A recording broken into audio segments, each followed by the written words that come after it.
Hello everyone, ഇന്ന് നമുക്ക് നല്ലൊരു കിടിലൻ ടേസ്റ്റിലുള്ള റോസ്റ്റഡ് നട്ടിൻ്റെ റെസിപ്പി നോക്കിയാലോ. നല്ല സ്പൈസി ആയിട്ടുള്ളൊരു അടിപൊളി സാധനമാണ്. നമ്മൾ എയർ ഫ്രയറിലാണ് ഉണ്ടാക്കുന്നത്. അതിനായിട്ട് നമ്മളൊരു സിലിക്കോൺ ട്രേ എടുത്തിട്ടുണ്ട്. അതിലേക്ക് ആവശ്യത്തിനുള്ള കാഷ്നട്ട് ഇട്ട് കൊടുക്കാം. ഇനി അതിലേക്ക് ഇട്ട് കൊടുക്കേണ്ടത് കുറച്ച് ബട്ടർ, പിന്നെ കുറച്ച് വെള്ളം. ഒരുപാടൊന്നും വേണ്ട, ഒരു ടീസ്പൂണൊക്കെ മതിയാകും. പിന്നെ കുറച്ച് ഉപ്പും, ആവശ്യത്തിനുള്ളൊരു ഉപ്പും ഇട്ട് കൊടുത്തിട്ട് നമുക്ക് നല്ല രീതിയിൽ മിക്സ് ചെയ്തെടുക്കാം. ഇനി ഇത് 160 ഡിഗ്രി സെൽഷ്യസിൽ ഏകദേശം 5 മിനിറ്റോളം നമുക്ക് എയർ ഫ്രൈ ചെയ്തെടുക്കാം.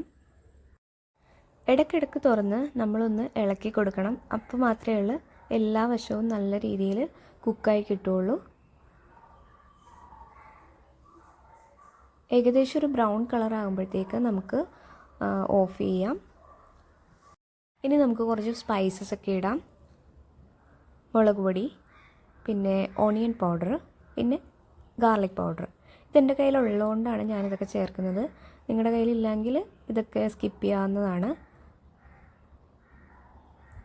ഇനി നല്ല രീതിയിൽ മിക്സ് ചെയ്ത് കഴിഞ്ഞിട്ട് നമുക്ക് കുറച്ച് നേരം ഇത് ചൂടാറാനായിട്ട് വെക്കാം.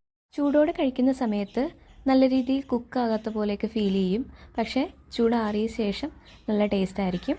അപ്പോൾ എല്ലാവരും ഒന്ന് ട്രൈ ചെയ്ത് നോക്കുക. ഓക്കെ, അപ്പോൾ അത്രയേ ഉള്ളൂ. ബൈ.